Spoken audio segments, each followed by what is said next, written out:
सो दोस्तों स्वागत है आप सभी का हमारे इस वीडियो में। दोस्तों मैं गोविंद जायसवाल। दोस्तों आज का जो हमारा चैप्टर है वो है समतल पृष्ठों पर प्रकाश का परावर्तन।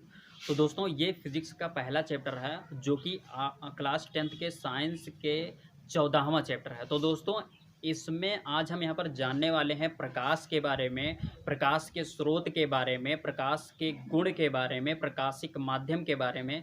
इन सब सारी चीज़ों के बारे में आज हम इस वीडियो में बात करेंगे। तो दोस्तों सबसे पहले यहाँ पर हम बात करते हैं प्रकाश के बारे में कि प्रकाश होता क्या है। दोस्तों सबसे पहले हम परिभाषा लिखते हैं कि प्रकाश है क्या। दोस्तों प्रकाश वह ऊर्जा है जिसके माध्यम से हम वस्तुओं को आसानी से देख पाते हैं। और उसके बाद में अगर हम दूसरी परिभाषा के बारे में बात करें तो वह विकिरण ऊर्जा जो हमारी आँखों को संवेदित करती है प्रकाश कहलाती है। तो दोस्तों ये हो गए प्रकाश के दो परिभाषाएं। अब हमको पता है कि जब प्रकाश होता है तब हम वस्तुओं को देख पाते हैं और जब प्रकाश नहीं होता है तो हम वस्तुओं को नहीं देख पाते हैं। कहने का तात्पर्य है कि दिन में हम वस्तुओं को देख पाते हैं और रात्रि के समय जब अंधेरा हो जाता है, जब प्रकाश अनुपस्थित होता है तो हम वस्तुओं को नहीं देख पाते हैं। ऐसा क्यों होता है इसके बारे में यहाँ पर हम बात करते हैं। दोस्तों दिन में क्या होता है कि जो सूर्य का प्रकाश होता है वो मान लीजिए कि सूर्य का प्रकाश जब चलता है तो वो आकर किसी वस्तु पर पड़ता है। अब उस वस्तु पर जैसे ही वो पड़ा वो आकर वहाँ से परावर्तित होता है और परावर्तित होकर हमारी आकर आंखों में पड़ता है। तो इससे जिस वस्तु पर वो प्रकाश पड़ा वो वस्तु हमको दिखाई देती है। तो इस प्रकार से प्रकाश की उपस्थिति में हम वस्तुओं को देख पाते हैं। अब यहाँ पर प्रकाश की अनुपस्थिति में ना तो कोई प्रकाश उस वस्तु पर पड़ता है और ना ही हमारे आंखों में कोई प्रकाश पड़ती है। इस कारण से हम वस्तुओं को देख नहीं पाते हैं। तो ये रहा प्रकाश। अब हम यहाँ पर बात करने वाले हैं प्रकाश के स्रोत के बारे में।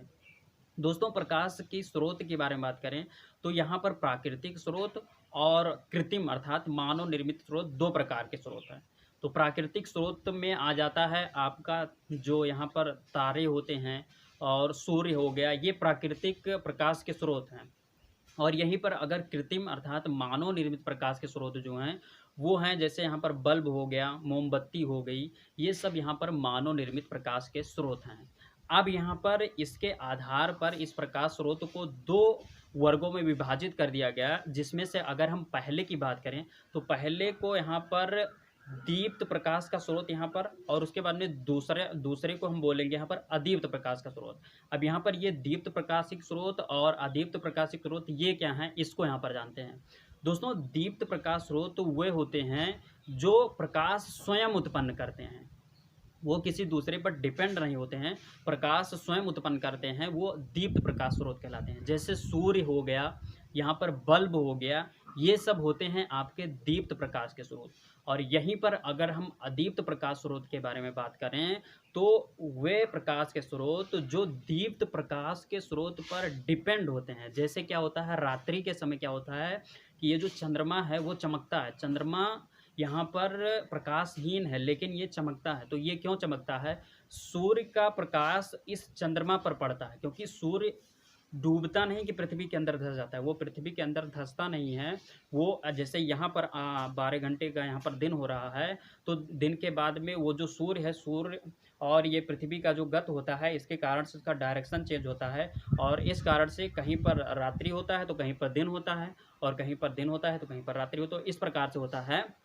तो यहाँ पर वो जैसे कि चंद्रमा ऊपर अंतरिक्ष में होता है तो यहाँ पर उसका प्रकाश पड़ता है चंद्रमा पर, और चंद्रमा पर जो प्रकाश की किरण पड़ी वो आकर हमारी आंखों में पड़ती है परावर्तित होकर। तो इससे ये जो चंद्रमा है ये हमें चमकता हुआ दिखाई पड़ता है। तो ये है आपका अदीप्त प्रकाश के स्रोत। और यहीं पर अगर हम और उदाहरण की बात करें तो जैसे मान लीजिए कि शीशा हो गया, शीशा है तो वहाँ पर जैसे सूर्य है, सूर्य के बाद में जैसे शीशा आप लेकर इधर उधर चमकाते हैं तो यहाँ पर क्या होता है कि अंधेरे में भी उसका प्रकाश जाता है, परावर्तित होगा।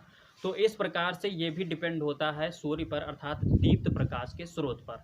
तो ये रहा दीप्त प्रकाश के स्रोत और अदीप्त प्रकाश के स्रोत। अब हम यहाँ पर बात करते हैं प्रकाश के गुण के बारे में। दोस्तों प्रकाश के गुण के बारे में अगर हम बात करें तो पहला गुण है प्रकाश सीधी रेखा में चलती है, अर्थात सरल रेखा में चलती है। कहने का तात्पर्य है कि ये जो प्रकाश होता है ये सीधी रेखा में चलती है। अगर आप 100 वाट के बल्ब को अगर ध्यान से कभी देखे होंगे तो ये जो बल्ब होता है, बल्ब के किनारे किनारे आपको कुछ प्रकाश की किरणें जो दिखती हैं वो एकदम सीधी दिखती हैं। हो सकता है वो तिरछी हो, लेकिन तिरछी में भी वो सीधी दिखेंगी। ऐसा नहीं कि ये इधर गई उधर गई इधर, इस प्रकार से नहीं दिखेंगी। तो ये रहा आपका पहला गुण। अब हम दूसरे गुण पर बात करें तो ये जो प्रकाश होता है ये अदृश्य होता है, लेकिन इसकी उपस्थिति में हमें वस्तुएं दिखाई पड़ती हैं। कहने का तात्पर्य है कि ये जो प्रकाश है इसको हम नहीं देख सकते, लेकिन इसकी उपस्थिति में अनेक वस्तुओं को जरूर देख सकते हैं। अब यहाँ पर अगर हम तीसरे गुण के बारे में बात करें तो ये जो प्रकाश होता है इसके लिए कोई माध्यम की आवश्यकता नहीं होती, ये निर्वात में भी गति कर सकता है। कहने का तात्पर्य है कि ये जो प्रकाश है, प्रकाश के लिए ऐसा नहीं कि जल है तो जल में ही ये चलेगा, या फिर वायु है तो वायु में ही चलेगा, या फिर कांच है तो कांच में ही चलेगा। ऐसा कुछ नहीं है। अगर यहाँ पर जल वायु कांच ये सब नहीं है, निर्वात है, तो निर्वात में भी ये गति करेगा। अब यहाँ पर अगले अगर हम गुण के बारे में बात करें तो ये जो प्रकाश होता है, प्रकाश पारदर्शी माध्यम में तो गति कर सकता है, लेकिन यहाँ पर अपारदर्शी माध्यम में गति नहीं कर सकता।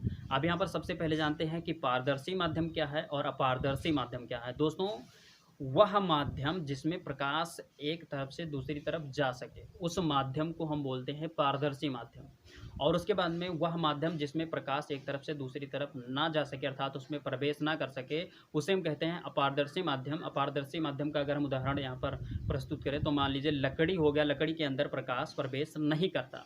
और यहीं पर पारदर्शी माध्यम में अगर हम उदाहरण ले लें तो जैसे शीशा हो गया, इसके अंदर प्रकाश प्रवेश कर सकता है। जल हो गया, इसके अंदर प्रकाश प्रवेश कर सकता है। तो ये रहा। अब अगर हम अगले गुण के बारे में बात करें तो ये जो प्रकाश है, प्रकाश अलग अलग माध्यमों के लिए इसकी गति जो होती है वो अलग अलग होती है। जैसे कि मान लीजिए जल में अगर ये चल रहा है प्रकाश तो उसकी गति कुछ और होगी, वायु में चलेगी तो उसकी गति और होगी, और यहीं पर अगर कांच में चलेगी तो उसकी गति और होगी। और यहीं पर अगर और भी बात करें तो ये जो प्रकाश होती है, प्रकाश अलग अलग माध्यमों में इसका डायरेक्शन चेंज होता रहता है। कहने का तात्पर्य है कि अगर प्रकाश वायु में आ रही तो मान लीजिए सीधी आ रही है। अब यहाँ पर ये जैसे जल पड़ गया तो जल में ये इसका डायरेक्शन चेंज हो जाएगा, ये तिरछी हो जाएगी। फिर यहाँ पर इसके बाद में कांच आ गया तो कांच में इसका डायरेक्शन कुछ और हो जाएगा। फिर उसके बाद में फिर से वायु आ गई तो वह सीधे फिर से हो जाएगी। तो कुछ इस प्रकार से ये जो प्रकाश है ये गति करती है। और यहाँ पर अगर हम बात करें प्रकाश की निर्वात में चाल, तो इसकी चाल होती है निर्वात में 3 × 10⁸ मीटर प्रति सेकंड। इतनी चाल से ये निर्वात में गति करती है। अब यहाँ पर अगर हम अगले गुण के बारे में बात करें तो ये जो प्रकाश होती है, प्रकाश अगर किसी चिकने तल या फिर किसी अपारदर्शी तल पर पहुँचती है तो यहाँ से ये परावर्तित होती है। परावर्तित मतलब हुआ कि किसी तल पर प्रकाश का जाना और वहाँ से टकराकर फिर से वापस आ जाना, यही क्रिया कहलाती है प्रकाश का परावर्तन। तो दोस्तों ये रहा इसका गुण। अब हम यहाँ पर बात करते हैं प्रकाशिक माध्यम के बारे में। दोस्तों, प्रकाशिक माध्यम की अगर हम बारे में बात करें तो प्रकाशिक माध्यम को 3 वर्गों में बांटा गया, जिसमें से पहला है पारदर्शिक माध्यम, दूसरा है पारभाषिक माध्यम और तीसरा है अपारदर्शिक माध्यम। अब दोस्तों यहाँ पर हम पारदर्शिक माध्यम के बारे में बात करते हैं। दोस्तों, पारदर्शिक माध्यम वह माध्यम होता है जिसमें प्रकाश पूरा का पूरा प्रवेश कर जाए। कहने का तात्पर्य है जैसे शीशा हो गया, उसमें अगर आप प्रकाश प्रवेश कराते हैं तो उसमें पूरा का पूरा प्रवेश कर जाएगा, इस तरफ से उस तरफ चला जाएगा।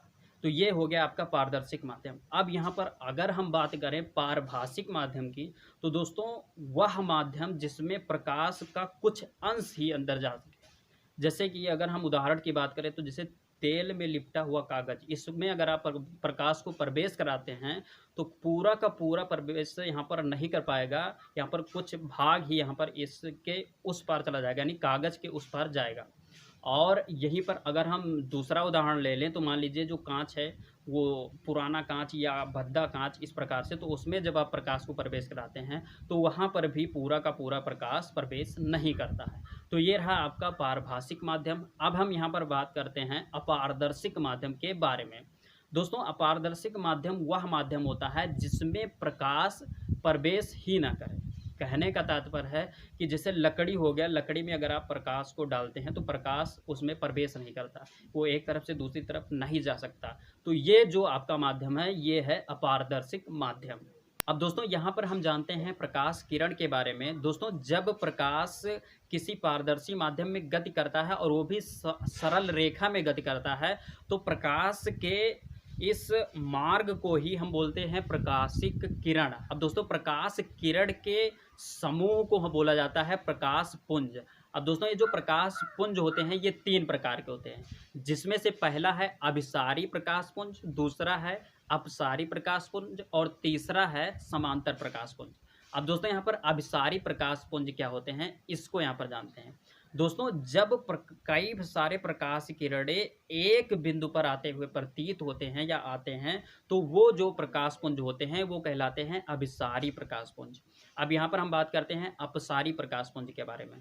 दोस्तों जब बहुत सारे प्रकाश की किरणें किसी एक बिंदु से आते हुए नजर आते हैं, तो वो कहलाते हैं आपके अपसारी प्रकाश किरण पुंज। और यहाँ पर अगर हम समांतर प्रकाश किरण पुंज के बारे में बात करें, तो जब बहुत सारे प्रकाश किरण समांतर अर्थात सरल रेखा में आते हुए प्रतीत होते हैं, तो वो आपके कहलाते हैं समांतर प्रकाश किरण पुंज। तो दोस्तों ये रहा आज का हमारा टॉपिक प्रकाश। दोस्तों उम्मीद करता हूँ ये वीडियो आप सभी को पसंद आई होगी। वीडियो पसंद आई तो प्लीज़ लाइक कीजिए, और दोस्तों यदि आप नए हैं हमारे चैनल पर तो चैनल को सब्सक्राइब कर प्रेस कर लीजिए बेल आइकन को, जिससे कि आपको ऐसे ही नॉलेजेबल वीडियो मिलते रहें। तो दोस्तों बस यहीं पर दीजिए इजाज़त। जय हिंद, वंदे मातरम।